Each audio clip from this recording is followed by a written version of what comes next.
and fork and knife crown fire. When Theophano left Byzantium to marry Otto II in 972, she wasn't just crossing borders. She was carrying an entire civilization on her shoulders. Her marriage to Otto II was meant to seal peace between East and West, give the Ottonian dynasty more prestige, symbolically unite New Rome, Constantinople, and Roman emperorship in the West. But no one expected how deep that union would go. From Constantinople to the German court, Theophano grew up in a world where court ritual was theater and politics combined. Clothing, jewels, and colors were coded with meaning. Empresses, while restricted, still had formal roles, patronage power, and symbolic authority. She was highly educated, able to read and possibly write in Greek and Latin. Multilingual, navigating diplomacy, ceremony, and faith. Trained in the choreographed rituals of imperial audiences, processions, and banquets. When she arrived in the West after her marriage, negotiated in 972 and solemnized with great ceremony, she was crowned empress alongside Otto II. She entered a German court that was powerful, but rougher in style. Deeply Christian, but less ceremonial and less urban than Constantinople. Dominated by warrior aristocrats and bishops rather than palace bureaucrats. To them, Theophano was something shocking. A woman whose entire existence radiated imperial culture, not just noble birth. Fork and knife she eats with a fork. Clash of cultures at the dinner table. In Byzantium, elite women like Theophano bathed regularly, used perfumes, oils, and cosmetics, wore fine silks, embroidered garments, and elaborate jewelry, ate with refined tableware, including early forms of the fork. In the German court, many of these habits looked suspicious. Frequent bathing? Seen as vanity or even moral weakness, perfumes and cosmetics? Associated with seduction, excess, or pagan luxury. Forks and fine utensils? To some, needlessly delicate and arrogant. Why not use your hands like a good, honest Christian? Later medieval writers, especially in Western and Italian traditions, exaggerated fork stories to make moral points about pride and luxury.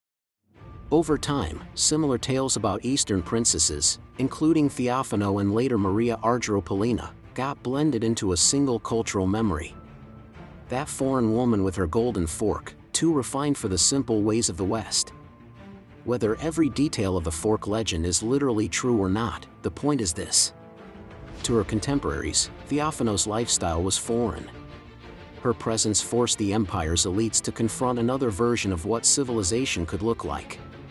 Some called it corruption, others quietly began to copy it.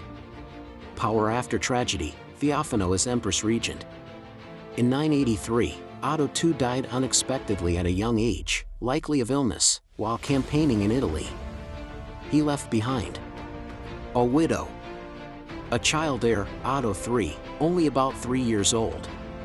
The empire suddenly faced a dangerous moment.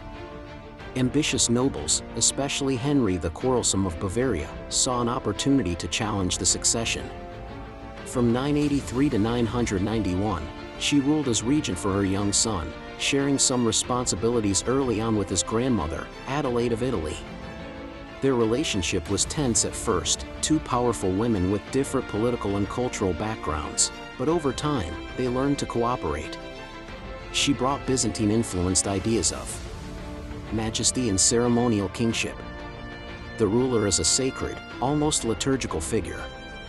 Into the Ottonian idea of empire, reinforcing the spiritual and symbolic power of the throne. Raising an emperor with a global vision. Theophano didn't just rule for Otto III.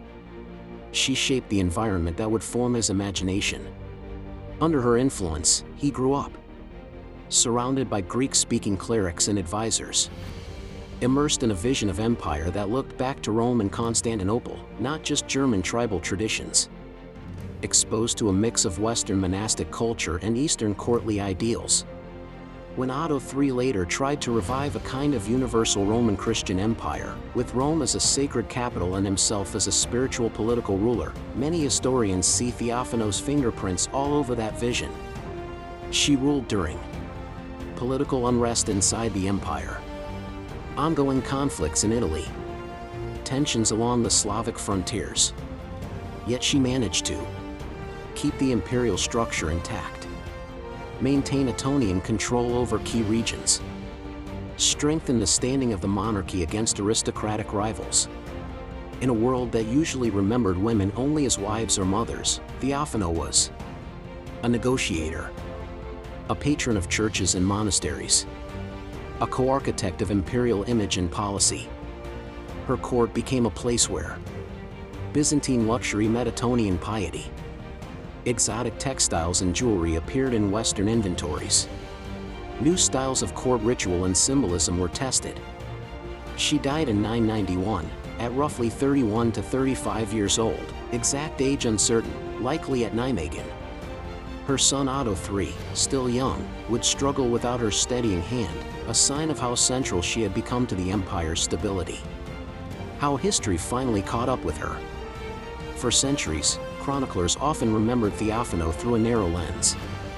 Too foreign, too luxurious, too sophisticated for simple German virtue.